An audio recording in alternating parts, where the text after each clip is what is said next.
Boxing Ego here. If you like this video, make sure you hit the like button and also subscribe to the channel and hit the bell icon on the top of your screen to get notified when the latest new content drops. 1. Frank Warren agrees with Ego and new media. Stay tuned. What up, Fight World? It's your boy Ego and I'm back with some more boxing. Make sure you smash the like button.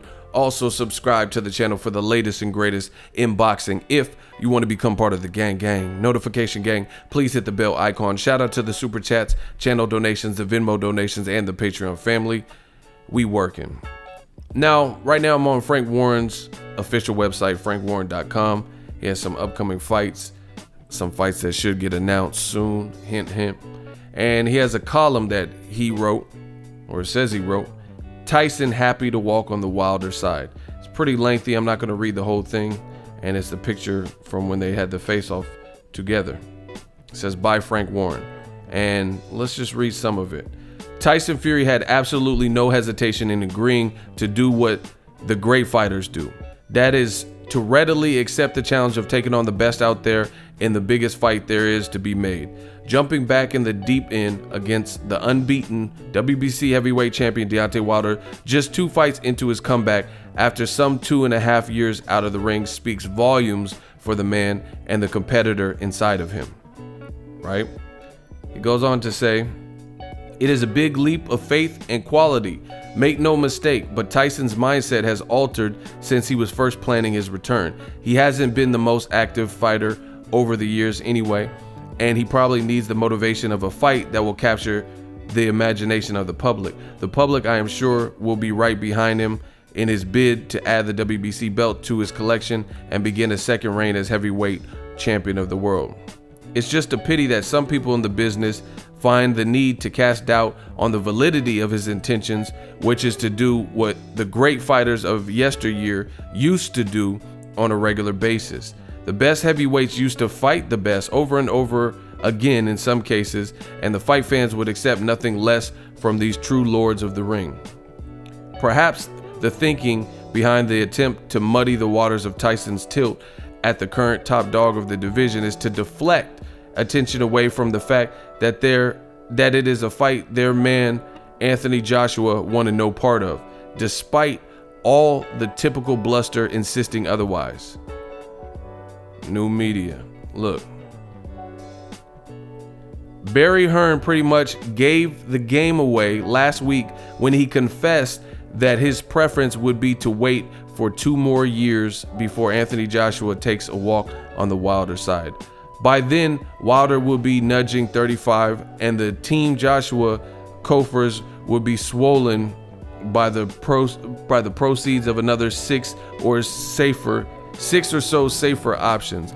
If the objective is to simply protect the investment, then so be it, and it's up to them. But Tyson is stepping up now and should be given enormous credit for doing so. I don't understand the thinking though, because top fighters don't want to do that, and they should want to fight the best of their generation. Whatever you think of Tyson, you cannot take away from him that he traveled to Germany to take on Vladimir Klitschko when he was in his pump, and now he's going overseas to the States to fight Wilder. That is what the best fighters do, win or lose. Now, you guys can go read the full article. I think it speaks volumes. What he's saying is true. And again, new media. You boys should be scared, man, because at the end of the day, I told you, Ego's army, we just getting stronger. New media and the stuff that they've been saying. I'm talking about old media and all the AJ protectors and different stuff like that. It's not holding up. Now you have Frank Warren on the horn saying, hey, Barry Hearn just gave you the game. He gave away the blueprint. You could try to soften the blow or try to sugarcoat it and make it seem like Barry Hearn doesn't know what the fuck he's talking about or has nothing to do with Matchroom. He just gave Eddie Hearn the keys. But we all know that's bullshit because, one, that's his father. So what boy, his father brought him into the game. You know, he brought him into this world. So, I mean, what boy has had a relationship with their father and don't respect their father, you know, since they were a kid, and they don't care about their father, they don't care about his opinion, you know, so we know that's not the case. Plus, I've already shot that down when I initially started hearing the detractors come up with, oh, Barry Hearn, he's old and retired, so he doesn't have any say so in the business. Again, why would Eddie Hearn send Barry Hearn to talk to Shelly Finkel? You don't send somebody who has nothing to do with your business to conduct business in New York when you live in England to negotiate a high stakes blockbuster fight between Joshua and Wilder. Oh, I can't talk to Shelly Finkel. Dad, you go talk to him. You have a better relationship with him. That doesn't make sense. I would never, like, I'm Boxing Ego. I have a brand, small business. I would never send somebody random that I went to high school with that knows nothing about boxing to a boxing event and say, hey, cover for me. Oh, cover this under Boxing Ego. That wouldn't even make sense, So all the people making up excuses, time's running out, and then you have people trying to hedge their bets and cast doubt and act like Tyson Fury versus Deontay Wilder, it won't happen. I won't believe it until I see it. Once again, putting out those thoughts, we know where it's coming from. You don't want to see the fight because you're not a true boxing fan. What true boxing fan would not want to see the guy who beat Klitschko before Joshua, and he's taller than Joshua, bigger than Joshua, confident and feeling himself, can box, versus the biggest puncher in boxing, Deontay Wilder, also charismatic, two talkers, two showmen, two guys that are gonna enhance the buildup. You notice Joshua versus, and this is just my personal opinion, Joshua Povetkin, the buildup has been shit. It has been boring. There's been nothing interesting that I've seen for in terms of a buildup. I haven't seen any, the gloves are off. Why didn't they do a gloves are off or something? I mean, I understand Povetkin might not speak English, but get a translator, something. There has been absolutely no level of a buildup. Joshua, at best, he gets on social media and posts something, or he'll go on Instagram Live or something. With this Wilder fight and Tyson Fury, you got two talkers. You got two guys who, they don't bite their tongue. They don't hold back. And I think that's what the old media and everybody who has something to say about a good fight, this is why they're saying it, because they don't want to see this happen. They don't want to see Fury and Wilder because they know it's going to make Joshua look bad. They know the person who wins is going to be the A side over Joshua. They know Joshua had an opportunity to be in this position and fight Wilder, but he opted to fight his mandatory. I don't care what you want to try to convince me of with the WBA, because we know that was some bullshit. We know he turned down $50 million, and now they got to backtrack and they got to try to save face for all the lies and propaganda and everything they've put out regarding Joshua Wilder. So now they're trying to downplay, oh yeah, but I mean, Tyson Fury, he's unreliable. How do we know he's going to show up or he's going to pull out with an injury? As if he just, so these dudes are so full of shit. And it's funny because you guys know who's winning this battle. Ego's Army, New Media. Okay, we know Tyson Fury is unpredictable. I'll give you that. But how come nobody said he was going to pull out with injury for the Safari fight, or for instance, Francesco Pianetta? How come nobody said that? If you are questioning a man's character, then you don't know what he's going to do. Like Kell Brook. Kell Brook just pulled out of a fight with Brandon Cook. Billy Joe Saunders pulled out with a injury twice against Martin Murray, and the fight didn't happen. So if you're gonna suspect something, then why wouldn't you suspect it always? Because those are low-level fights. Now, do I think Billy Joe Saunders is gonna pull out the Demetrius Andrade fight? I hope not. I don't think so. Even though he just pulled out of a Martin Murray fight twice. Nobody said Tyson Fury is gonna pull out of his tune-ups, but everyone's now all of a sudden people want to speculate. Oh, hey, Tyson Fury, I gotta see him walk out to the ring. Even if they announce the fight, I'm not sold on it because he might pull out with the injury. I mean, but why weren't you saying this when he was fighting his tune-ups? Why weren't you saying this when he was fighting Klitschko? I didn't see this. I didn't hear people saying, oh, Tyson Fury is probably gonna pull out of the Klitschko fight. Even if it's announced. So these dudes are full of shit, and they're trying to backtrack, and that's what it is. A lot of these man fans, they're trying to backtrack. Frank Warren's absolutely right. The world sees it. Barry Hearn released the blueprint and the game plan. If the founder, somebody who was in the business before his son, Eddie Hearn, is saying, hey, my personal taste, I think he should wait 2 years. If he don't fight him for 10 years, then that's good for me. If Joshua don't fight Wilder, I mean, who says that? So Frank Warren in this column, absolutely right. Tyson Fury, as a man, not just a boxing fan, as a man, he has my respect. He's a true fighter, true gypsy, and I think some of his relatives were bare knuckle fighters. I think he said that.